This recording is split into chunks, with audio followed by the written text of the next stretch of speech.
Wives of the 17 southern governors make up the forum, but only 10 made the trip to Asaba to join their host, wife of the Delta State governor, for their inaugural meeting. Led by their chairperson and wife of the Osun State governor, First Ladies of Ekiti, Bayelsa, Edo, Enugu, Oyo, Ogun, Akwa Ibom, Cross River, Abia, and host Delta then visited Governor Okowa to intimate him about their mission. The forum engaged in programs in their respective states. We are to complement our husbands in their effort to enhance the living standard of the people in their states. We have joint program. One of the joint programs we embarked on recently, when we discovered that there's an increase in rape cases and gender-based violence in Nigeria, irrespective of the language, the state, tribe, we are one. We call ourselves sisters beyond boundaries.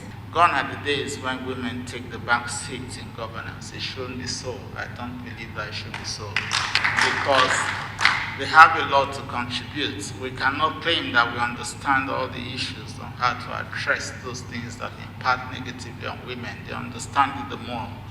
And I believe that beyond even your various pet programs, that you continue to do your best to offer advice. Because sometimes your ears on the ground and because of the passion that you have, there are things that you hear that your husbands won't hear. Later, the women, in demonstration of their humanitarian job they do, offered free medical service made available by the O5 Initiative, a pet project of the wife of the Delta governor, to some indigent people of the state. Iken Amechi, TVC News, Asaba. The Defense Space Administration was established in 2016. Its goal was to create a robust indigenous space competence capable of producing and utilizing space assets to meet the operational requirements of the nation's armed forces. While it is doing its best to meet these expectations, the agency is constrained by a number of problems.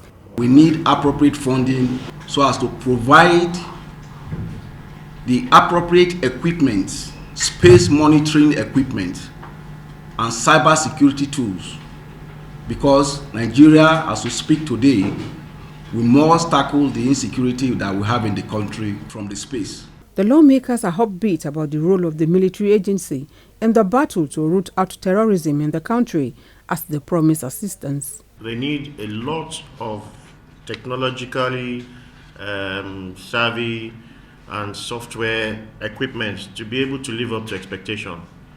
Space, spatial, cyber is the way to go. If we don't invest in it, we will struggle to end the challenges we're facing at the moment.